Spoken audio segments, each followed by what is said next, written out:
Ini dari analisis dari Mbak Esa dan juga tim research dari CNBC sendiri, apa sih yang membuat pertumbuhan ekonomi kuartal 3 ini sedikit melambat begitu ya dibandingkan kuartal sebelumnya? Mungkin kita dari sisi pengeluaran dulu ya. Kalau kita lihat emang konsumsi melambat seperti kita duga karena sebenarnya kuartal 3 emang tidak ada pemantik momen khusus ya. Kalau kita ingat kuartal 1 itu ada puasa, kuartal 2 masih ada lebaran, sisa libur Idul Fitri dan ada Idul Adha juga. Sementara kuartal 3 kan emang agak berat gitu ya. Dan jadi kita melihat emang ada perlambatan dari sisi konsumsi sekitar menjadi 4,89 dari 4,97 dan beberapa sektor memang melambat seperti makan minuman, transportasi, tapi sebenarnya ada fenomena yang cukup menarik ya kalau kita lihat dari konsumsi ini, konsumsi self care ini ya, mungkin kita Sarah ini ya, khususnya mungkin kalau kita perempuan tertarik ya dengan fakta ini bahwa ada pertumbuhan yang luar biasa dari sisi konsumsi perawatan pribadi ya. Kalau kita lihat itu lumayan besar sekali.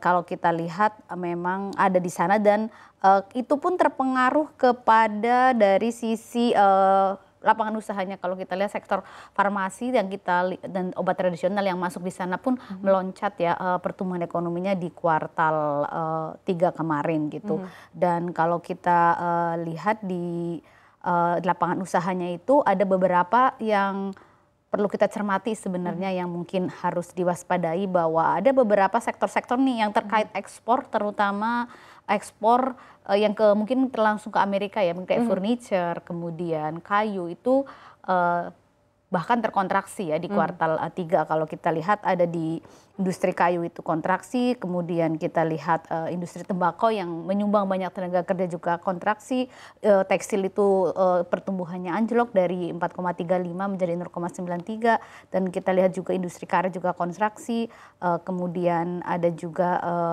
di industri kayu juga kontraksi lumayan besar ya. Ini adalah hal-hal yang sektor-sektor yang kemungkinan terimpact ya, terdampak dari mungkin tarif ke Amerika gitu ya, walaupun sebenarnya ketika di kuartal itu kan masih ada tarik menarik perang dagangnya, tapi terlihat ini sudah ada dampaknya ke ekspor kita, ke sektor-sektor yang terkait di sana. Jadi memang ini perlu diwaspadai. Seperti saya tadi bilang itu industri obat farmasi dan obat tradisional pertumbuhannya memang sangat melonjak ya, dari 9,4 dari 11,7, kemudian ada juga yang melonjak lumayan besar, itu kita tahu hilirisasi akan menjadi double, masih tumbuh di double digit. Itu juga mungkin berita positif untuk kita ya, artinya bahwa sektor yang diharapkan menjadi salah satu mesin ekonomi kita dari zaman Pak Jokowi sampai sekarang itu masih tumbuh tinggi gitu. Oke, Mbak Esa, ini kan kemarin ini sektor konsumsi ini ada guyuran sekitar 200 triliun rupiah begitu ya. Ini apakah bisa dibilang belum ada dampaknya di kuartal 3 ini, dan apakah dampaknya itu akan dirasakan mungkin di next kuartal, di kuartal 4 begitu?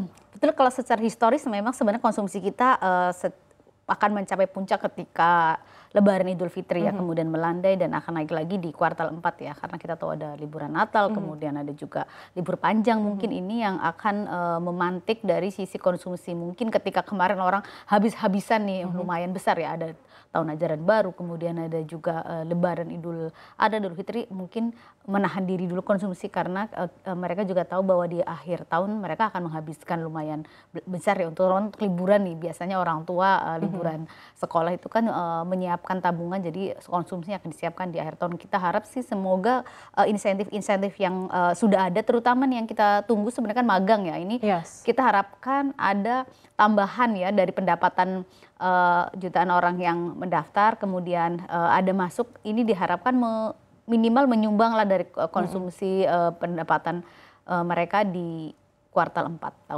akhir tahun ini gitu. Oke, Mbak Esa, ini kan kalau tadi Mbak Esa bilang bahwa tarif Trump ini juga memicu begitu ya dari pertumbuhan kita yang sedikit melambat di kuartal 3. Nah, kalau tekanan dari tarif ini sendiri apakah akan bersifat sementara atau bisa berdampak nih sampai kuartal 4 juga? Sebenarnya kalau kita lihat kita dibandingkan ASEAN mungkin lebih unggul ya karena dari sisi tarif. Tapi kalau kita ingat perjalanannya kan memang di kuartal 3 masih perlu tanda tanya ya, masih negosiasi, masih banyak sekali simpang siur soal tarif. Jadi firm tarif dari ASEAN ini yang berhadapan langsung memang dengan kita ya dari sisi banyak industri. Kita tahu Vietnam, mungkin juga di Asia mungkin kita berhadapan tekstil dengan Bangladesh, dengan India, dengan Pakistan. Ini yang kemudian ketika sudah jelas tarif kita ternyata lebih baik, mungkin kita harapkan sih semoga ada permintaan naik ke depan, apalagi kita tahu akhir tahun biasanya ada sisi kenaikan permintaan mungkin ya dari Amerika sendiri yang terkait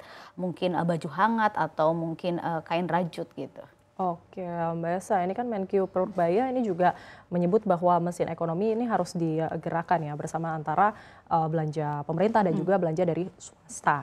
Nah, apakah di kuartal 3 ini sudah mulai terlihat nih peran keduanya berjalan secara beriringan mungkin? Sebenarnya kalau kita lihat pertumbuhannya lumayan ya dari sisi pemerintah ya, belanja pemerintah ya lumayan tinggi. Nah, yang perlu kita lihat kan biasanya memang kuartal 4 ini habis-habisan ya. Kita tahu ada ratusan triliun yang akan siap dibelanjakan pemerintah dari sisi mungkin infrastrukturnya, mungkin dari sisi belanja lainnya ya, mungkin biasanya juga tiba-tiba nih, saya nggak tahu apa fenomena akhir tahun ini akan terulang seperti tiba-tiba banyak keluar kota, banyak mungkin rapat-rapat di hotel itu ya, karena ini juga bagaimanapun akan mendorong sisi dari konsumsi dan belanja yang mungkin di sisi pemerintah belanja sementara. Kalau kita kan akan menggerakkan industri lain ya, kalau mungkin belanja pemerintah 10 triliun multiplier efeknya pasti lebih dari itu. Betul. Mungkin kalau rapat di hotel juga hotelnya akan mendapatkan mungkin uang juga, kemudian bisnis yang terkait mungkin kue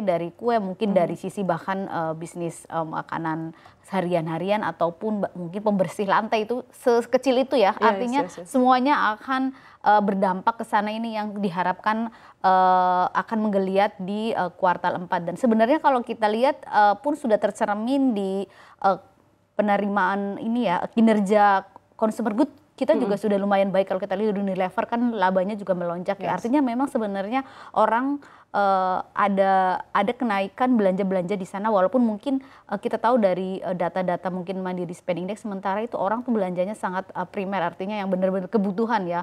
Mungkin kita kan tidak mungkin meninggalkan belanja sabun, belanja mungkin sampo atau pasta gigi ya. Mungkin kalau belanja lain bisa disubstitusi, tapi kalau belanja-belanja yang primer tidak bisa. Dan mungkin dengan adanya konsumsi yang lebih baik ke depan ya, ada pendapatan, kalau mungkin tekanannya tidak sebesar di kuartal 2 dan kuartal 3, kita harapkan kuartal 4 tekanan ekonominya sudah membaik, apalagi kalau kita lihat BI kan juga sudah memangkas suku bunga sangat agresif ya. Jadi sebenarnya dari pemerintah sudah akan memberikan insentif, dari BI juga sudah memberikan sisi dari policy rate-nya yang pemangkasan. Kita harapkan jalan semuanya, tinggal masyarakatnya mau belanja nggak di akhir tahun. Oke, kalau tadi Mbak Esa bilang bahwa ini semoga di kuartal 4 ini semakin baik. Nah, kira-kira nih dari analisa dan juga penglihatan Mbak Esa, kira-kira berapa sih pertumbuhan? Kalau saya rasa mungkin akan di atas mungkin 5 lebih lah ya, akan lebih besar daripada kuartal 3 karena pemantiknya memang sangat besar. Kita tahu ada belanja akhir tahun, belanja pemerintah akan besar di akhir tahun, masyarakat juga mungkin akan menghabiskan banyak spending ya di akhir tahun. Kemudian juga dari kita tahu ada insentif-insentif dari pemerintah, mungkin kita harapkan kredit bank juga sebenarnya sudah bergerak naik ya, dan diharapkan kembali mungkin kencang di akhir tahun. Jadi menurut saya sebenarnya semua indikator ataupun semua faktor sudah ada semua, tinggal kita melihat dari keinginan masyarakatnya seperti apa ya, karena kita tahu takutnya nih kalau ada dari mungkin ketidakpastian di global itu kan biasanya agak menyusutkan orang untuk minat belanja gitu.